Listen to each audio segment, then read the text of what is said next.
when journalists took it and made it serious, I thought it was a little bit unfair. Having said that, though, Donald Trump would come on my show, and this is why he was great. Most people, if they're having that thought, keep that pretty guarded. Not Donald. He was right into it. There was no filter.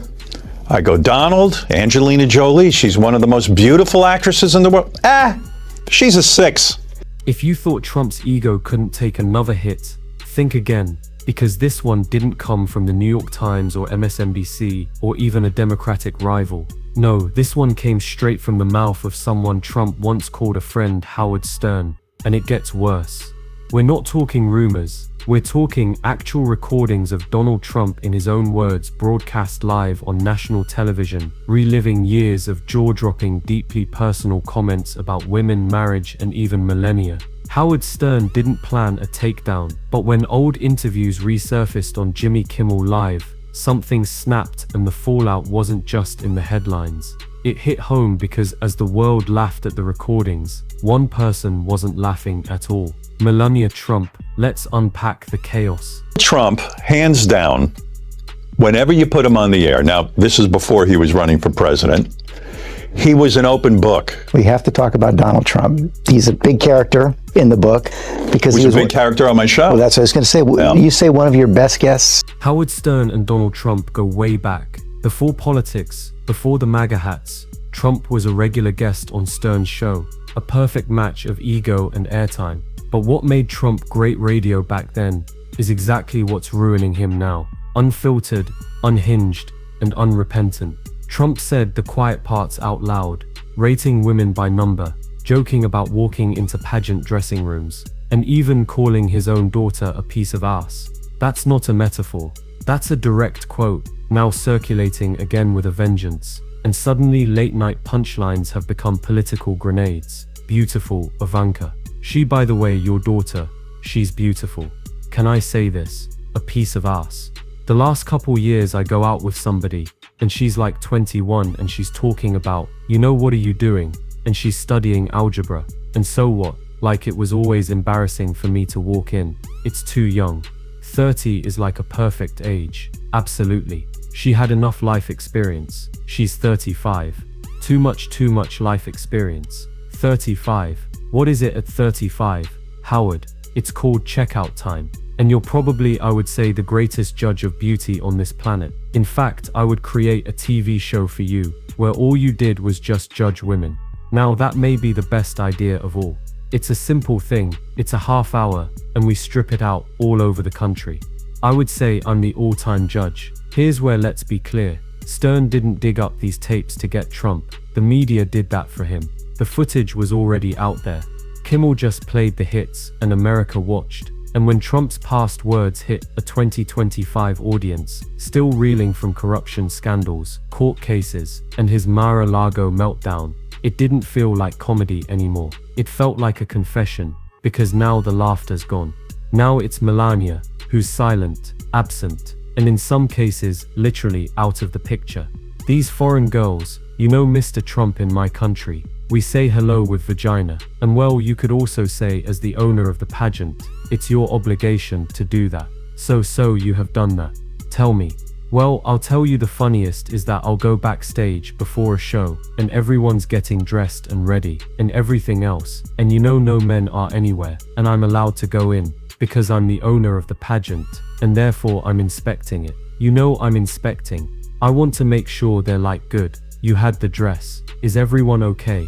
You know they're standing there with no issuing women, and so I sort of get away with things like that. It was unfair to Trump because, like, for example, they were fond of quoting that Donald Trump had something to said something to the effect that, STD. You want to know what damage control looks like?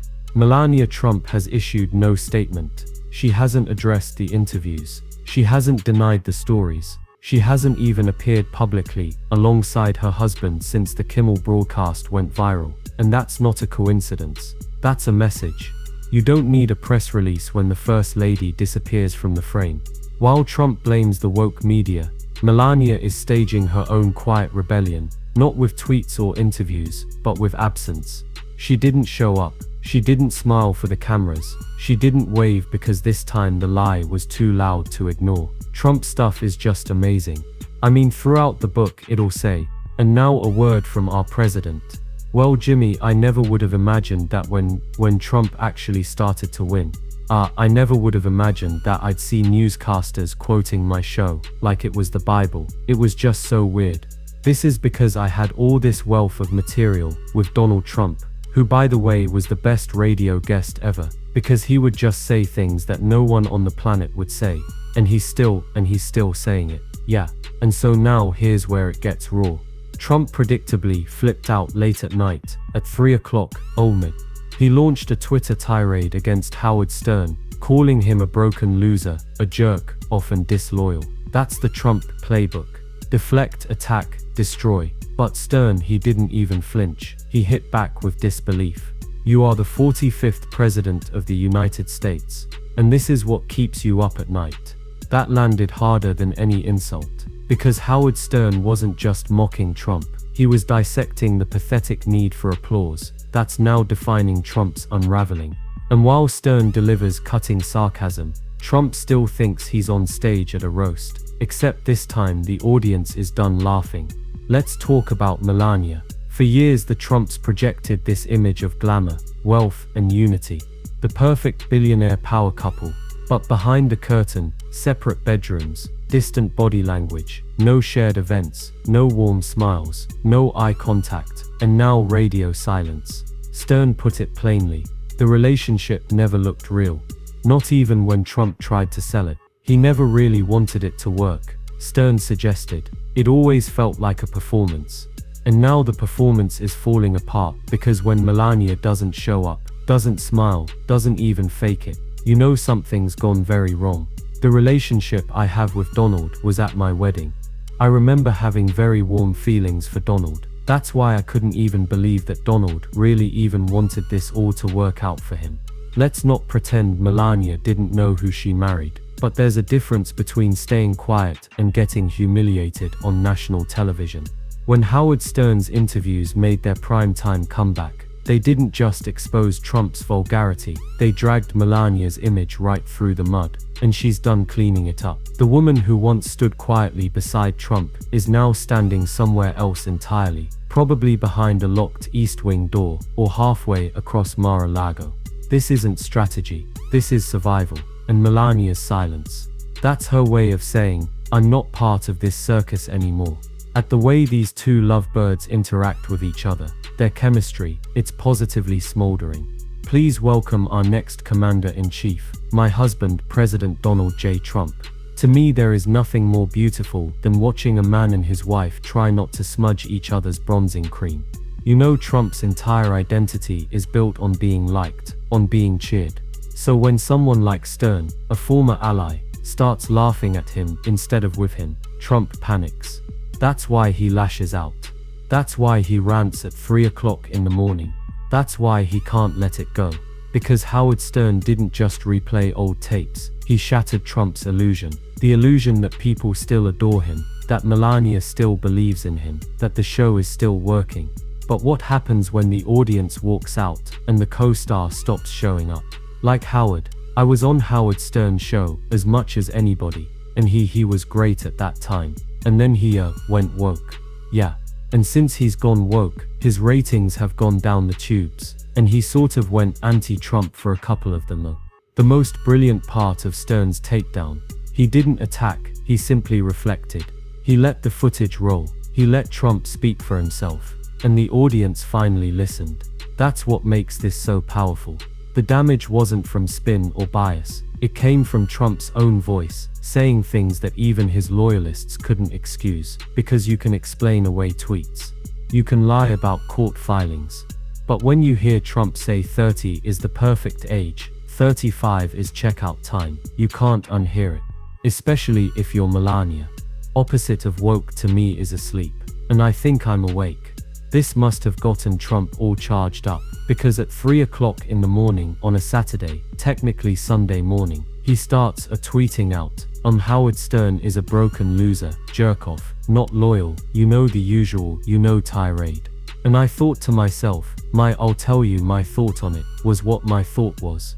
What? Imagine you got to be the 45th president of Howard Stern. Didn't just end a friendship, he ended the illusion.